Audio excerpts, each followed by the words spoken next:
Bonjour tout le monde. Voilà, donc aujourd'hui on va faire un petit cours d'économie comme d'habitude.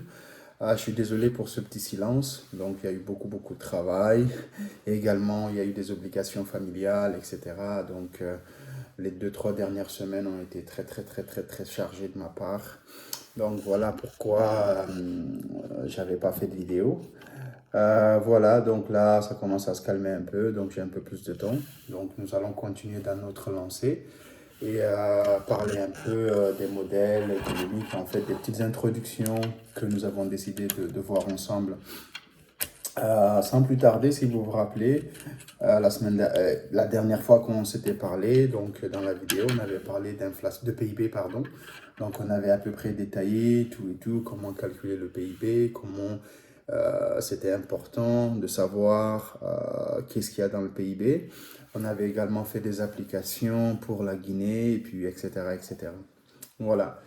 Donc aujourd'hui, on va parler un peu d'inflation, qui est un thème aussi qui est assez récurrent, que ce soit dans les médias, que ce soit chez les politiques. On entend souvent parler d'inflation. Alors sans plus tarder, on va essayer d'introduire cette notion d'inflation, mais plus important, on va la relier à la monnaie, parce qu'on va voir que justement, on ne peut pas parler d'inflation sans parler de monnaie, parce que c'est la monnaie qui est à la base en fait. Mais plus important encore, nous allons voir qu'effectivement, on ne peut pas parler d'inflation aussi sans parler de production. Voilà, donc si vous voulez, de PIB, etc. Donc ça sera le thème de cette vidéo. Donc sans plus tarder, on va définir l'inflation. L'inflation, comme son nom l'indique, quelque chose qui augmente, en fait, c'est une augmentation générale des prix. Donc, c'est quand vous vous rendez compte que pour acheter le riz, le prix du riz augmente d'une période à une autre, le prix du pain augmente d'une période à une autre, le prix de l'essence, le prix de tous les denrées que nous consommons tous les jours augmente ou ont augmenté au cours d'une période, on parle d'inflation. Donc, cela veut dire que voilà, donc c'est les prix des biens qui sont consommés qui ont à peu près augmenté suivant une période donnée. Ok. Il y a aussi ce qu'on appelle la désinflation. Donc, c'est quand, au cours d'une période, nous avons une inflation, nous observons, imaginons par exemple, entre 2018 et 2019, les prix augmentent de 3%, mais entre 2019 et 2020, les prix sont toujours un peu, l'inflation est toujours positive, mais on est à peu près, au lieu de 3%, on a 2%, ça c'est une désinflation. Donc c'est une baisse de l'inflation, si vous voulez. Okay? Il y a ce qu'on appelle également la déflation, ça c'est dans le cas contraire, c'est quand nous avons une baisse généralisée des prix. Okay? Donc parfois même dans les négatifs. Okay? Mais ce qui est important ici, c'est de savoir que ni l'un ni l'autre n'est bon en fait, que ce soit au niveau de l'inflation, que ce soit au niveau de la déflation.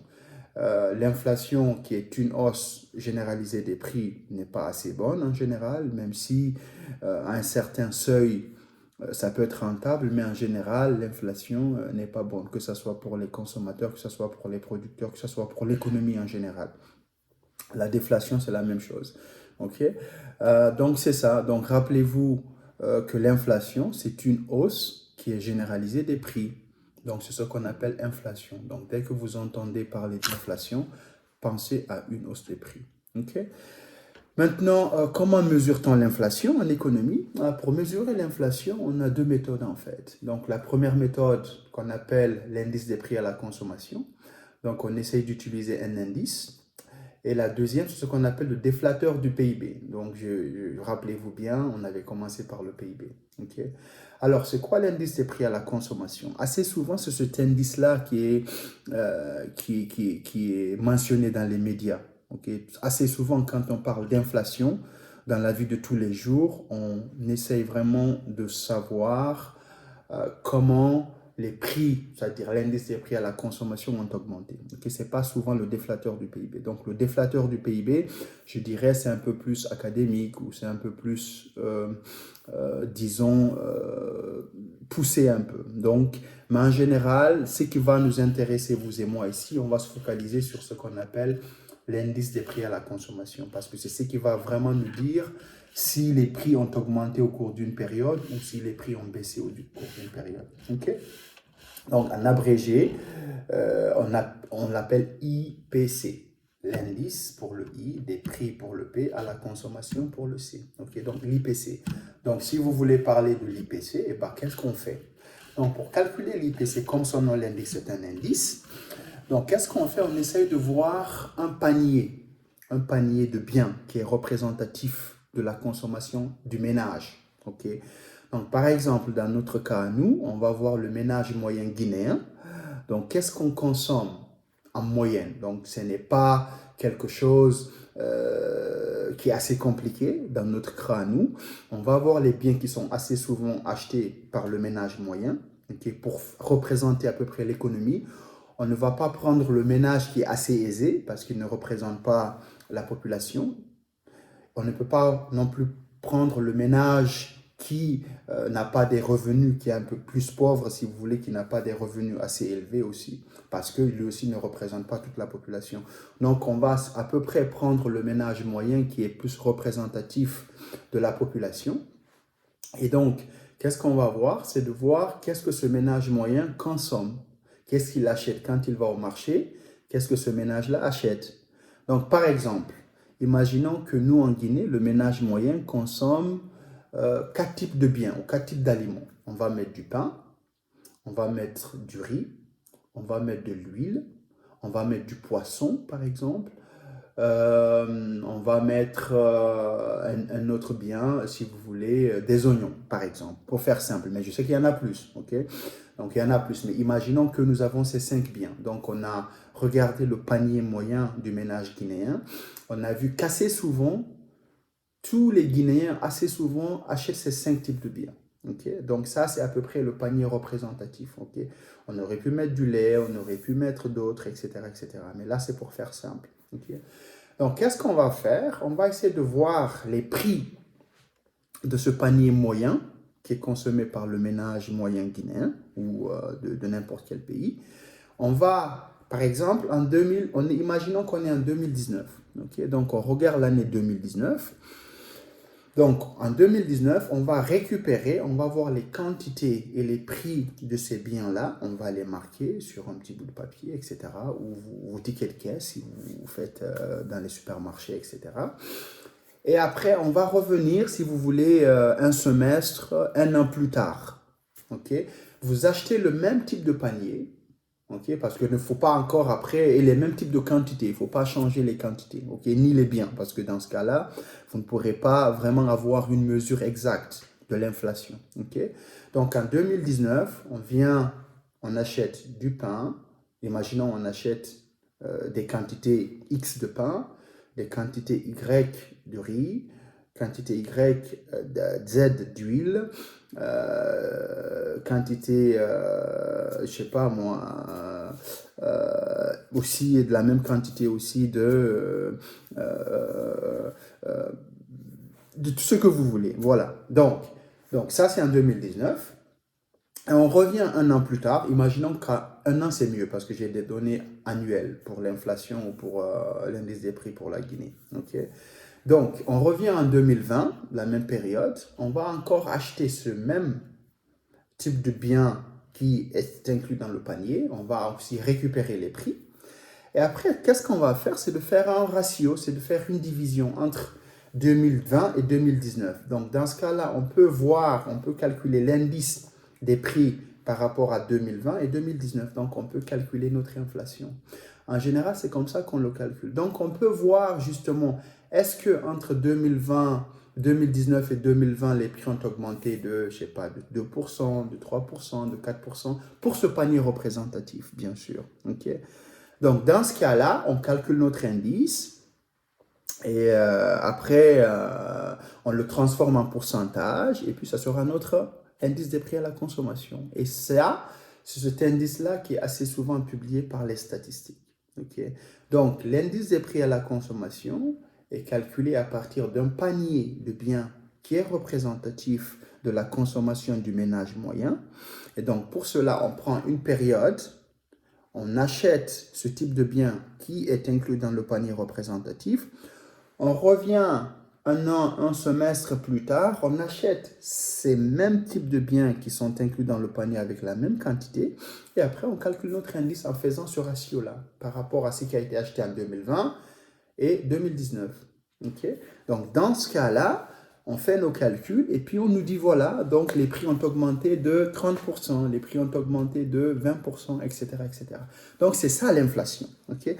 Donc, qu'est-ce que j'aimerais que vous reteniez ici, c'est que l'inflation, ça donne vraiment euh, une idée par rapport à comment les prix ont augmenté sur une période donnée. Ça peut être un trimestre, ça peut être un semestre, ça peut être une année. Okay? Mais assez souvent, ce qui est utilisé, c'est ce qu'on appelle l'indice des prix à la consommation. Okay? Donc, toutes les statistiques en général, tous les pays du monde ont des données là-dessus. Okay? Et il y a aussi ce qu'on appelle l'inflation sous-jacente. L'inflation sous-jacente, c'est l'inflation aussi qui est calculée en ne tenant pas compte de tout ce qui est prix d'énergie ou des produits énergétiques. Par exemple, rappelez-vous, je vous ai dit tout à l'heure que quand vous voulez calculer l'indice des prix à la consommation, il faut prendre les biens qui sont consommés par le ménage moyen guinéen, mais l'énergie aussi est consommée par le ménage moyen guinéen. Donc l'électricité, le courant, vous achetez de l'essence également aussi pour les voitures, pour vous déplacer, etc. Vous payez tout des produits énergétiques. Okay? Et donc, si on calcule l'inflation sans tenir compte des produits énergétiques, dans ce cas-là, on calcule ce qu'on appelle l'inflation sous-jacente. Okay? Rappelez-vous, par exemple, ça c'est très très important, surtout présentement, où les prix d'énergie sont en train d'augmenter à travers le monde, que ce soit le prix de l'essence, que ce soit le prix du gaz. Et bien, si nous calculons l'inflation actuellement en tenant compte de ce phénomène haussier des prix du pétrole, et ben on aura une inflation qui est assez élevée. Donc, il va surestimer l'indice des prix à la consommation. Donc, assez souvent, comme ça, c'est très volatile, les prix d'énergie sont très, très volatiles. Donc, ce qu'on fait assez souvent, c'est de déduire ou d'enlever les produits énergétiques dans ce panier-là. Okay? Et si nous faisons ceci, nous calculons ce qu'on appelle une inflation sous-jacente. Okay? Donc, en gros, c'est ça, c'est ce qu'on appelle l'IPC. Okay? Donc, il y a aussi un deuxième indicateur pour calculer l'inflation qui est appelé le déflateur du PIB. Okay? Le déflateur du PIB, si vous voulez, c'est le ratio entre le PIB nominal et le PIB réel. Okay? Ben, rappelez-vous, on avait parlé de ça. On avait défini ce qui était le PIB réel, on avait défini ce qui était le PIB nominal. Je vous avais dit que le PIB nominal était le PIB au prix courant, c'est-à-dire c'est les quantités qui sont produites multipliées par les prix courants. Et je vous avais dit que les PIB et le PIB réel, c'était le PIB qui était calculé par rapport au prix constant. Donc nous prenons une année de base et on prend tout ce qui a été produit, on multiplie par ce prix-là. Donc si nous faisons le ratio entre le PIB nominal et le PIB réel, nous calculons indirectement aussi une inflation. Donc, ça aussi, ça peut nous donner le niveau général des prix. Mais vous voyez ce qui est intéressant ici. L'IPC, si vous voulez, l'indice des prix à la consommation, se focalise sur ce qui est acheté par le ménage moyen. Okay? Ce qui est important. Donc, c'est pourquoi je vous disais que l'indice des prix à la consommation en général ne regardait que ce qui est consommé ou ce qui est acheté par le ménage moyen, parce qu'on regarde un panier représentatif. Okay? Alors que le déflateur du PIB regarde ce qui a été produit, donc c'est la production. Okay? Donc, c'est aussi important comme mesure inflationniste ou comme mesure d'inflation, mais en général, pour faire simple, on va assez souvent se focaliser sur ce qu'on appelle l'indice des prix à la consommation, qui est l'IPC. Okay? Donc, en gros, pour faire assez simple, c'est ça. Donc, l'inflation, c'est une hausse généralisée des prix. Pour le calculer, eh ben, qu'est-ce qu'on fait? On essaye de prendre un panier représentatif de ce qui est consommé par la population. Et après, on essaye de relever les prix et les quantités pour 2 périodes et on fait le ratio, on fait le rapport. Okay? Et dans ce cas-là, on a ce qu'on appelle un indice. Et si c'est 2%, c'est 3%, c'est 4%, on a une hausse, donc c'est une inflation. Si c'est dans les négatifs, on a une déflation. Okay? Après, plus on va avancer dans ces concepts, je vous dirai pourquoi une inflation n'est pas tout en bonne, même si une inflation minime peut être quelque chose de souhaitable, mais en général, il n'y a pas une bonne inflation. Okay? C'est pareil pour une déflation. Okay? Voilà, maintenant on va parler de monnaie, parce que rappelez-vous, je vous avais dit tout à l'heure, en fait, on ne peut pas parler d'inflation sans parler de monnaie. Pourquoi? Parce que c'est justement quand vous allez au marché pour acheter, vous utilisez une monnaie, que ce soit le franc guinéen, que ce soit le franc CFA pour les pays qui sont dans la zone franc CFA, que ce soit l'euro pour ceux qui vivent en Europe, le dollar canadien pour ceux qui vivent au Canada, etc., etc. Donc tous les pays ont leur monnaie. Donc vous ne pouvez pas acheter des biens pour les consommer sans avoir la monnaie locale. Vous avez des euros, et ben il faudra convertir les euros en francs guinéens pour pouvoir acheter. Okay? Vous ne pouvez pas manger vos euros ou utiliser vos euros un peu partout en Guinée sans les avoir convertis en francs guinéens. Donc c'est pourquoi, comme on regarde un panier qui est assez représentatif, si vous voulez, de ce qui est acheté par le ménage moyen, mais quand on parle d'acheter, on parle de monnaie, on parle d'utilisation de la monnaie. Donc pourquoi la monnaie est importante alors? Pourquoi dans l'histoire économique, on se focalise assez souvent de la monnaie? C'est parce que, si vous voulez, dans toutes les civilisations, on a eu d'autres types de monnaie avant d'avoir la monnaie comme on la connaît aujourd'hui. Le troc a existé, donc ça c'est quelque chose qui a été utilisé dans toutes les économies, dans toutes les civilisations. Le troc, pour vous rappeler, c'est quoi? C'est que moi, si j'ai un stylo bleu ici et j'ai envie d'avoir un stylo noir, il faudra que j'aille voir avec monsieur ou madame, X ou Y là-bas. Écoutez, est-ce que vous avez un stylo noir? Oui. Est-ce que vous avez besoin d'un stylo bleu? Oui. Dans ce cas-là, on change. Donc, c'est ça le troc. Moi, je consomme du riz. J'ai envie peut-être de changer du riz. Je veux du maïs. Il faudra que j'aille voir monsieur, madame Z là-bas. Est-ce que vous avez du maïs? Dans ce cas-là, oui. Est-ce que vous avez envie du riz? Oui. Dans ce cas-là, on change. Donc, les échanges se faisaient comme ça avant, c'est-à-dire à travers le troc. Okay? Mais qu'est-ce qui se passe avec ce troc-là? Il faudra que les besoins coïncident. C'est-à-dire, moi, j'ai automatiquement envie d'un stylo noir. Si la personne en face de moi n'a pas envie d'un stylo bleu, on ne peut pas échanger. Il n'y aura pas de commerce. Donc, il n'y aura pas d'échange. Mais si la personne qui est en face de moi a aussi envie d'un stylo bleu, et ben dans ce cas-là, moi, je veux son stylo noir, on va échanger. Okay? Si je veux du maïs, j'ai du riz, mais vous n'avez pas envie de riz, et ben dans ce cas-là, on ne va pas échanger. Il faudra que je trouve une autre personne. Donc ça complique un peu le système, vous voyez. Donc c'est pourquoi les sociétés, à un moment donné, se sont dit, bah voilà, on va penser à ce type de monnaie, à quelque chose qui est acceptable. Au lieu de faire du troc, parce que ça limite les échanges, ça limite parce que il y a la coïncidence des vœux qui ne sont pas tout le temps remplis.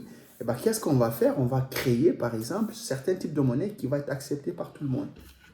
Les kauris, par exemple. Donc, les kauris, à un moment donné, dans beaucoup de civilisations, c'était la monnaie.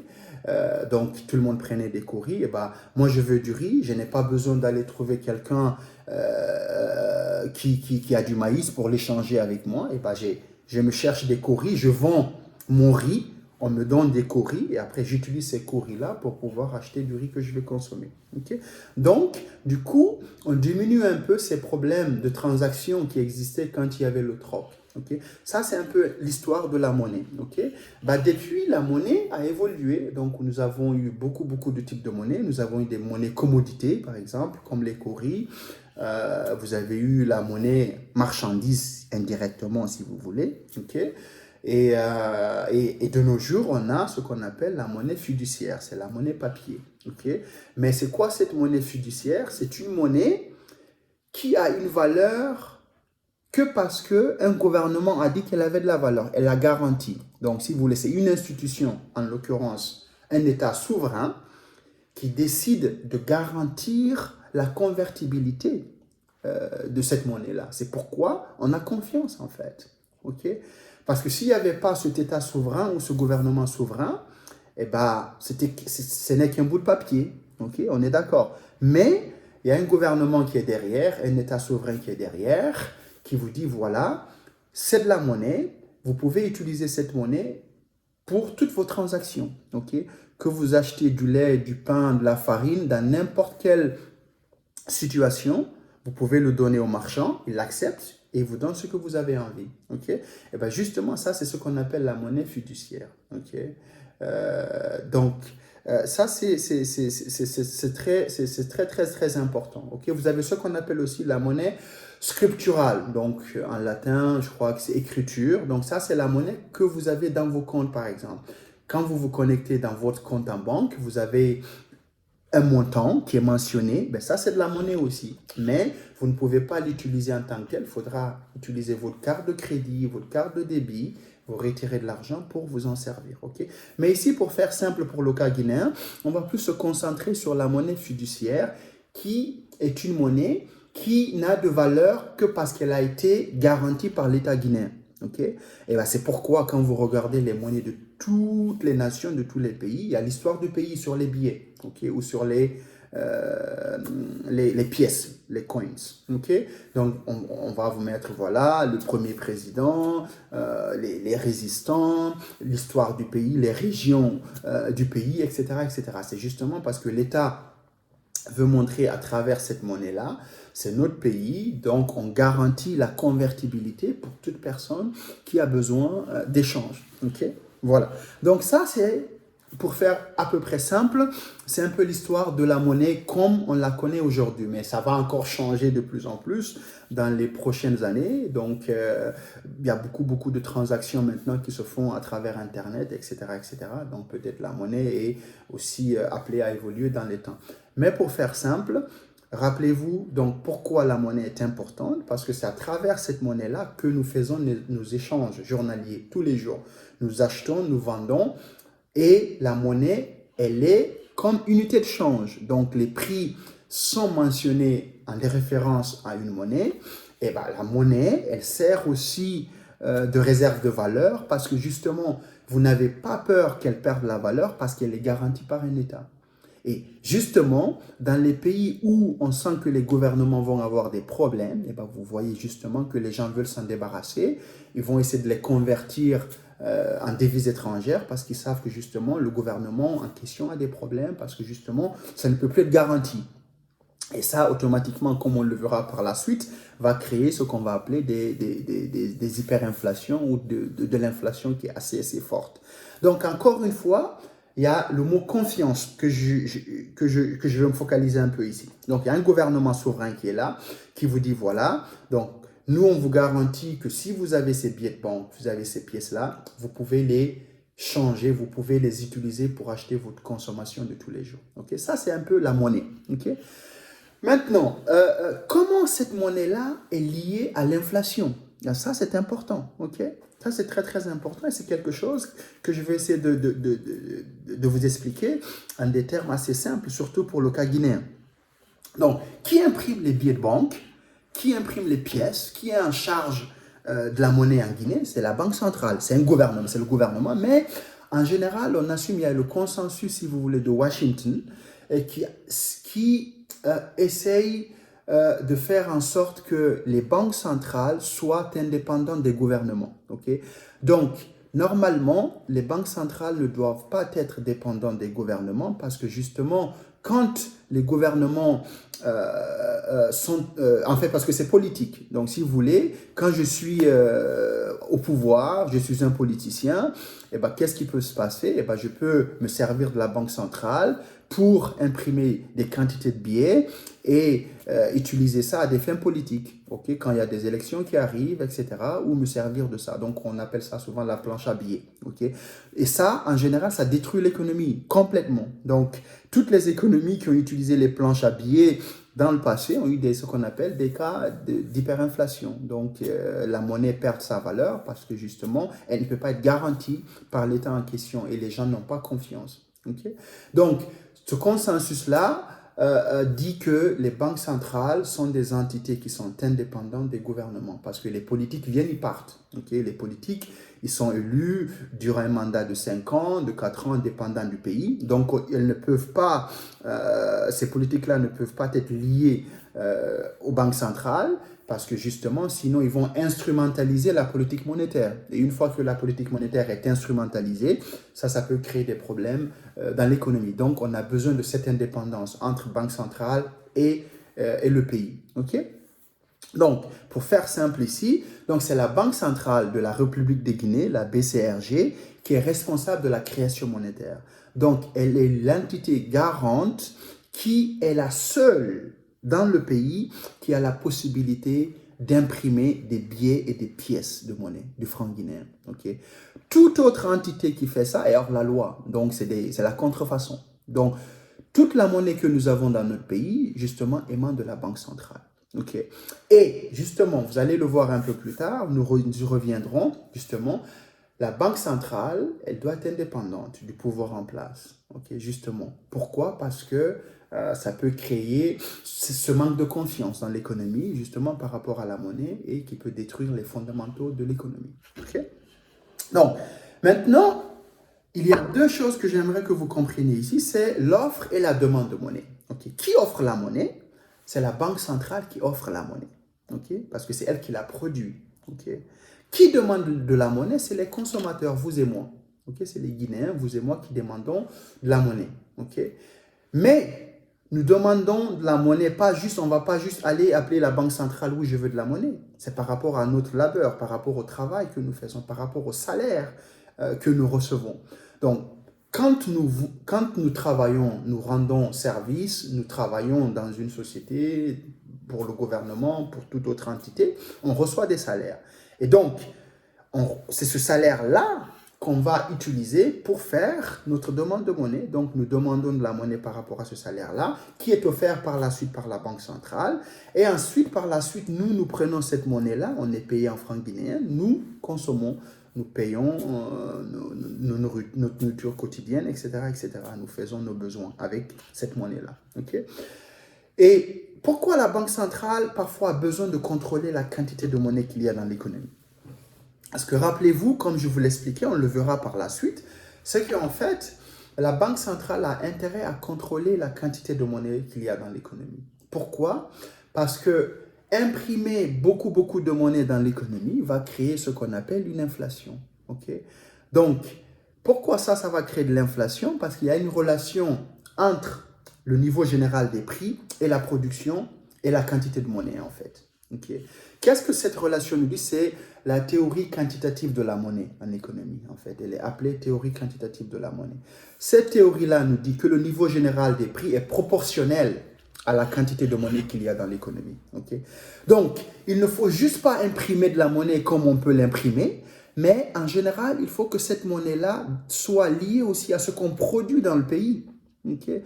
Parce que si on ne produit rien dans le pays en général, ou en général les gens n'ont pas de travail, ou le PIB est très très faible, imaginez que par exemple on a un PIB de, je ne sais pas, de 10 milliards, mais dans l'économie, la Banque centrale imprime pour 20 milliards. Et ça, il y a une différence qui est énorme de 10 milliards. Et bien, qu'est-ce qui va se passer? Eh bien, il n'y aura pas un équilibre entre l'offre et la demande, comme je vous l'avais expliqué, vous rappelez-vous, parce que la production, en fait, c'est comme les revenus des habitants, etc. Mais nous avons produit pour 10 milliards, mais de l'autre côté, l'offre de monnaie est pour 20 milliards, eh bien, il y a un déséquilibre économique qui se produit, comme on avait vu au début. Donc, c'est très, très important que la Banque centrale soit à mesure de contrôler son offre de monnaie, ou la quantité de monnaie qu'il y a dans l'économie, justement, pour éviter qu'il y ait des cas d'inflation ou d'hyperinflation. Okay? Et donc, comment elle fait? Justement, ça c'est la question. Parce que rappelez-vous, la Banque centrale ne peut pas nous contrôler, nous, citoyens. Elle ne peut pas. Okay? Mais qu'est-ce qu'elle peut faire? C'est de contrôler parfois ce qu'on appelle des réserves, obligatoires. Surtout dans le cas de la Guinée, c'est encore un levier qui est assez utilisé. Mais dans d'autres pays, justement, où vous avez le rôle des banques qui est très très important, c'est-à-dire les banques commerciales, et bien dans ce cas-là, assez souvent, ces réserves-là vont être, comment je veux dire, ce levier de réserve va être directement lié à ces, banques-là, en fait. Par exemple, qu'est-ce qui se passe? Imaginons que, par exemple, qu'on a un système bancaire qui est assez développé dans le sens où nous avons beaucoup de monnaie dans l'économie. Pardon, nous avons beaucoup de banques dans l'économie. Okay? Donc, comment la Banque centrale va faire pour contrôler la monnaie qu'il y a dans l'économie? elle ne peut pas nous contrôler. Elle ne peut pas contrôler les citoyens. Elle ne peut pas vous dire, monsieur, madame, YZ, vous achetez tel type de bien, etc. Non, elle ne peut pas faire ça. Mais ce qu'elle peut faire, elle peut essayer de contrôler les banques commerciales, les banques qu'on a dans le pays, en jouant sur la réserve ou les réserves obligatoires. Okay? Donc, les réserves obligatoires, c'est des réserves, c'est un coefficient que les banques centrales ou que la banque centrale va dire aux banques commerciales soit d'augmenter ou de diminuer en fonction des dépôts qu'ils reçoivent ou en fonction des prêts qu'ils accordent. Okay? Par exemple, si moi je dépose dans ma banque 1 million de francs guinéens, okay? Donc ça c'est du cash, c'est de l'argent cash que j'ai, je dépose cet argent-là. Rappelez-vous, la banque centrale ne peut pas me contrôler moi, mais elle peut contrôler la banque dans laquelle j'ai déposé les 1 million de francs guinéens. Okay? Donc qu'est-ce qui va se passer? Cette banque-là a déjà des communiqués de la banque centrale en termes de réserve. Si la banque commerciale a reçu de la banque centrale, de la part de la banque centrale, que les réserves doivent être de 10%, qu'est-ce qui va se passer? C'est que en fait, cette banque-là ne peut pas utiliser les 1 million que j'ai déposés pour faire des prêts. Okay? Faudra qu'elle garde 10% de ces 1 million, qui est 100 000 francs guinéens, si vous voulez, je crois, à côté, et seulement utiliser les 900 000 francs. Okay? Donc, les 900 000 francs vont être utilisés, mais les 100 000 francs vont être mis de côté. Et toutes les banques vont utiliser ce même processus jusqu'à un moment donné où, si vous voulez, le montant qui a été émis par la banque centrale au départ va être égal au montant des réserves et le processus va s'arrêter. Okay? Dans ce cas-là, la banque centrale va savoir exactement combien d'argent nous avons dans l'économie parce qu'elle a intérêt à faire en sorte que la monnaie qu'il y a dans l'économie, son offre de monnaie, soit en concordance, je ne sais pas si ça se dit, mais en accord avec la demande de monnaie. Parce que si l'offre de monnaie de la Banque centrale n'est pas en accord avec la demande de monnaie par rapport à ce que nous produisons dans l'économie, eh ben on va détruire l'économie, on va avoir des cas d'hyperinflation qui sont assez importantes, et ben dans ce cas-là, on ne va pas s'en sortir. Justement, si nous revenons dans le cas de la Guinée, je peux dire dans les 20-30 dernières années, on n'a que des cas d'inflation. On a eu des cas qui étaient un peu proches d'hyperinflation dans les années 2007 jusqu'en 2010, parce qu'on avait des inflations aux alentours de 35%, mais ça c'était annuel. Et ça, c'est quand même très, très élevé. Donc là, depuis, disons, en 2020, on a à peu près une inflation de 10,6%. Et ça, c'est selon des données de la Banque mondiale. Donc l'année dernière, il y a 2 ans, l'inflation, elle était aux alentours de 9%. Donc disons qu'en Guinée, actuellement, nous tournons avec des hausses de prix généralisées aux alentours de 10%, qui sont quand même toujours très, très élevés. Okay? Donc c'est quand même des taux qui sont quand même très, très importants. C'est comme si on vous disait que le prix de votre panier moins a augmenté de 10% l'année dernière. Pour cette année, l'année n'est pas encore finie, donc les données vont être republiées, mais c'est quand même important. Sachant que peut-être vos salaires n'augmentent pas de 10%. Donc cela veut dire que les gens s'appauvrissent de plus en plus parce que ça devient de plus en plus cher en fait pour pouvoir se nourrir, pour pouvoir acheter des biens, etc. Okay? Donc j'y reviendrai un peu là-dessus pour faire un petit summary, un petit résumé. Mais en général, rappelez-vous que l'inflation, elle est liée à la monnaie. Donc voilà, donc je vais arrêter là la vidéo parce que je ne veux pas qu'elle soit assez longue. Si vous avez des questions, n'hésitez pas. Merci beaucoup et au revoir, à très bientôt. Merci.